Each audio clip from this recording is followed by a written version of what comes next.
홍시의 사열 라디오. 지금 시작합니다.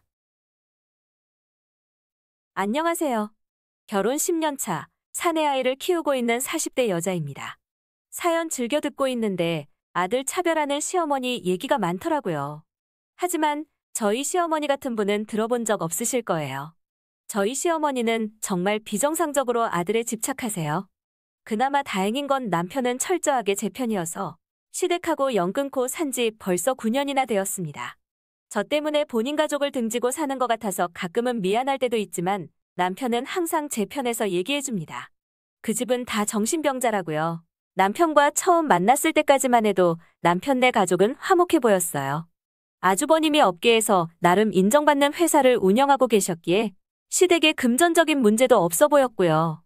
겉보기에는 다들 정상적인 것 같고 완벽한 가정처럼 보였지만 유일하게 웃지 못하는 분이 한 분 계셨죠. 그건 바로 형님이었습니다.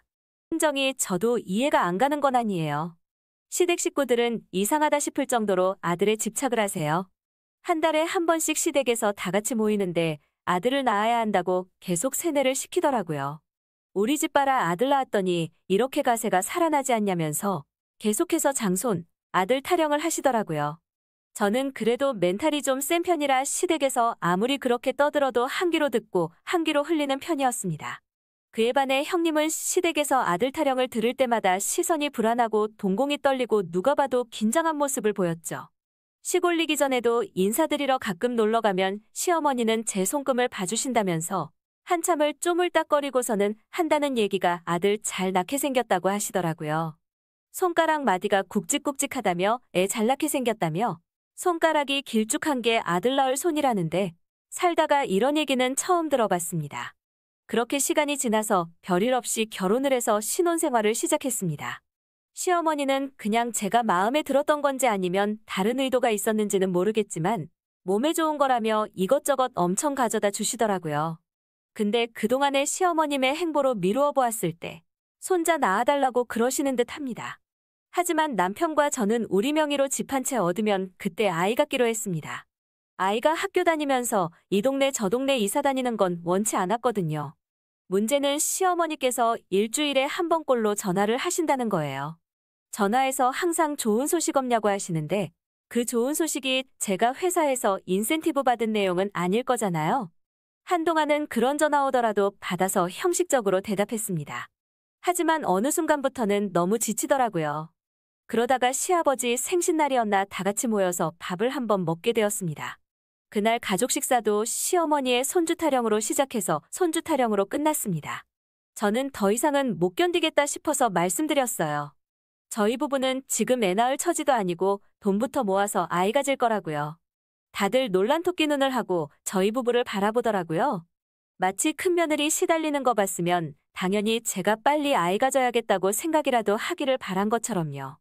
시어머니도 아이 키우는데 뭐 얼마나 든다고 나중에 갖냐며 조금이라도 젊을 때 가져야 건강하고 똑똑한 아들 갖는다는 거예요. 나이 들어서 애 가졌다가 딸 생기면 어떡하려고 하냐면서요. 남편도 옆에서 제 말을 지지해주면서 아들이던 딸이던 상관없다고 하니까 아주버님께서 무슨 상관이 없냐고 우리 집 대 끊어먹을 일 있냐고 하시더라고요. 남편이 우리 집이 무슨 대다한 혈통이라고 그걸 그렇게 중요시하냐며 아주버님에게 증조부 이름은 아냐고 하니까 대답을 못하더라고요. 그렇게 살얼음판 같은 식사는 끝이 났습니다. 그날 이후로도 시어머니는 빈도는 줄어들었지만 꾸준히 좋은 소식 있냐고 전화하셨습니다. 나중에는 솔직히 일부러 몇 번 안 받은 적도 있었어요. 그러던 어느 날 저녁에 남편이 저에게 얘기하더라고요. 형한테 5천만 원을 받았다면서요. 저는 앞뒤 이유 묻지도 않고 돌려주라고 했습니다. 그냥 주실 분이 아니라고요. 남편도 맞다며 형이 그냥 준 건 아니라면서 얘기했어요. 저희가 돈 때문에 아이 안 갖는다고 하니까 아이 가졌으면 좋겠다면서 줬다고 하더라고요. 근데 저는 도저히 이해가 안 가더라고요. 제가 아주버님처럼 부자로 안 살아봐서 그런 건지 동생이 돈 없어서 결혼 못하는 것도 아니고 그냥 아이만 천천히 갖겠다는데 형제끼리 저렇게 거금을 주면서까지 출산을 장려하나 싶더라고요. 저는 안 받은 걸로 하고 남편한테 돌려주라고 했습니다. 돈 받고 아이 낳았다가 무슨 간섭을 할지 모르니까요. 금액이 커서 그런지 남편은 저한테 몇 번이고 괜찮냐고 진짜 돌려준다고 물어보더라고요. 물론 저도 흔들렸지만 침착하게 나중에까지 길게 보면 빌미를 주면 안 되겠더라고요. 남편이 돌려주고 나서 아주버님에게서 전화도 왔었습니다. 다른 뜻은 없다고 그냥 도와주고 싶었던 것뿐이라면서요. 저도 마음만 받겠다면서 감사하다고 다시 한번 거절했습니다. 근데 다들 짜고 친 건지 그 다음 날은 시어머니한테서 전화가 오더라고요. 왜 안 받았냐고요. 그 정도면 아이 낳고 1년은 충분히 쉬지 않냐면서요.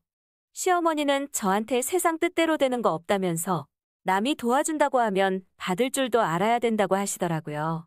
저는 지지 않고 말씀드렸습니다. 저희끼리 할 수 있는 범위 내에서 노력해보겠다고요.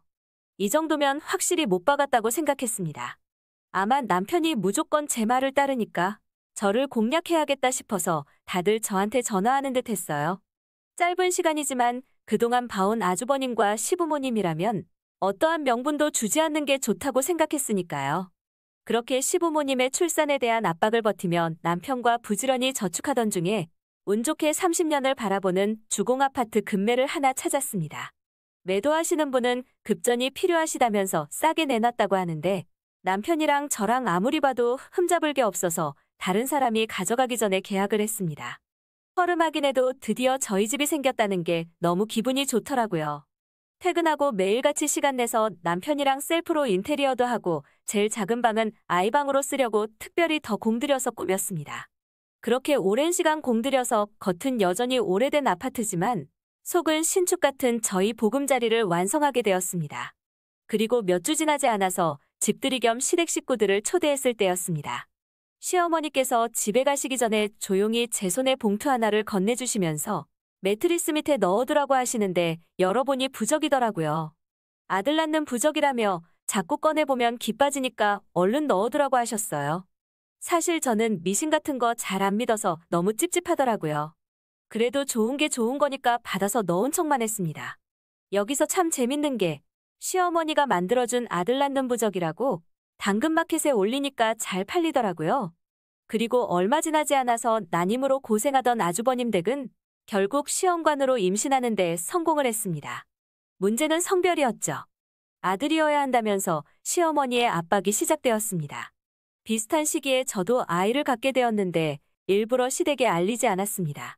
저 스트레스를 견딜 자신이 없었거든요. 근데 어떻게 안 걸리겠어요. 저는 제가 되게 건강하고 멘탈도 강하고 해서 입덧 같은 건 없을 줄 알았는데 입덧이 그렇게 심하더라고요.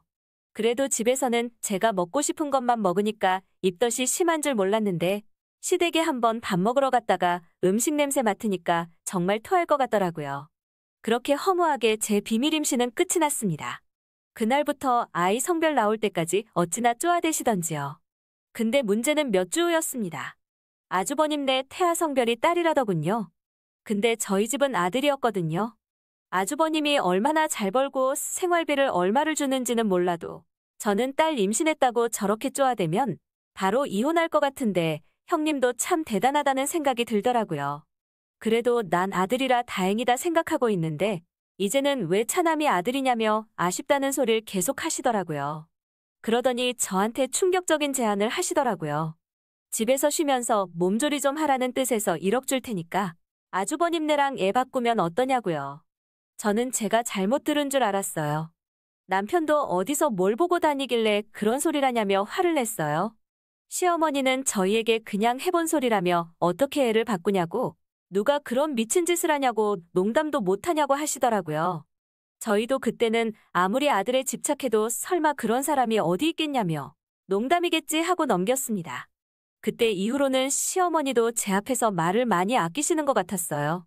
어른이 제 눈치를 본다는 게 좀 그렇다고 생각하실 수도 있지만 전 오히려 편하더라고요. 근데 이상한 낌새가 느껴진 게 제가 출산하고 나서도 그렇게 손자 타령을 하던 시어머니가 아이 보러 자주 안 오시더라고요. 이유는 모르겠지만 일부러 안 오신다는 건 확실히 느꼈습니다.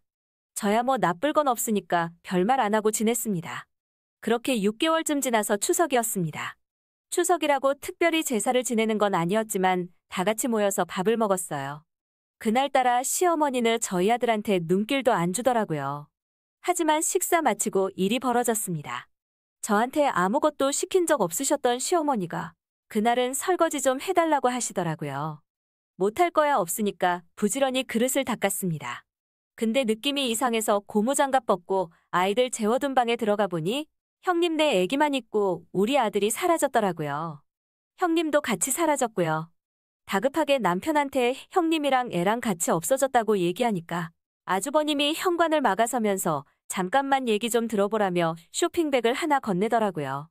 솔직히 이 돈이면 동남아에서 아이 입양해 올 수 있는데 특별히 많이 쳐주는 거라면서요. 남편이 그 얘기 듣자마자 아주버님한테 주먹을 날렸습니다. 그리고는 남편이 경찰 부른다는 거 시어머니가 고래고래 소리 지르면서 말리시더라고요. 남편이 지금 당장 우리 애 안 데려오면 가만 안 둔다면서 눈이 돌아 있었습니다. 그렇게 주차장에서 저희 애 데리고 있던 형님이 올라오셨어요.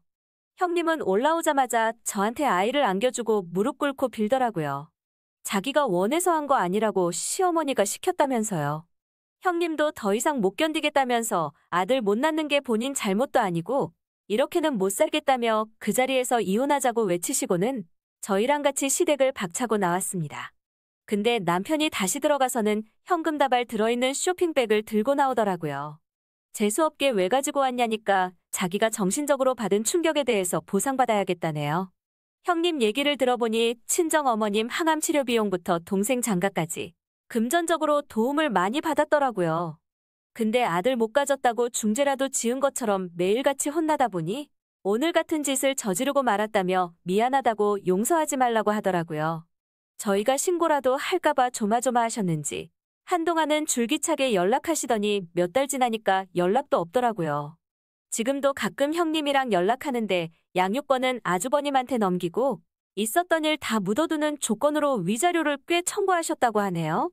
아무래도 아주버님이 잃을 게 더 많으니까요. 아이 보면 아주버님 생각날까봐 무서워서 일부러 양육권도 넘겼다고 하시네요. 졸지의 시어머니는 황혼류가 시작하셨고요. 그렇게 시간이 한참 흘렀지만 시어머니는 한 번씩 남편에게 연락하시더라고요. 돈 많은 장남 하나로는 아들 욕심이 다 안 풀리셨는지. 하지만 남편은 어디 가서 말하기도 부끄럽다고 자기는 고아라고 하고 다녀요. 그래도 시대가 많이 변해서 예전만큼 아들만 선호하고 아들에 집착하시는 분들이 많이 사라졌다고 생각했는데 아직도 이런 일이 생기네요. 요새는 시집간 딸들이 친정부모님 훨씬 잘 챙기는 것 같던데 참 이해가 안 되네요. 홍시의 사열라디오. 오늘 이야기 여기까지입니다. 구독과 좋아요 눌러주시면 재밌는 이야기 준비하겠습니다.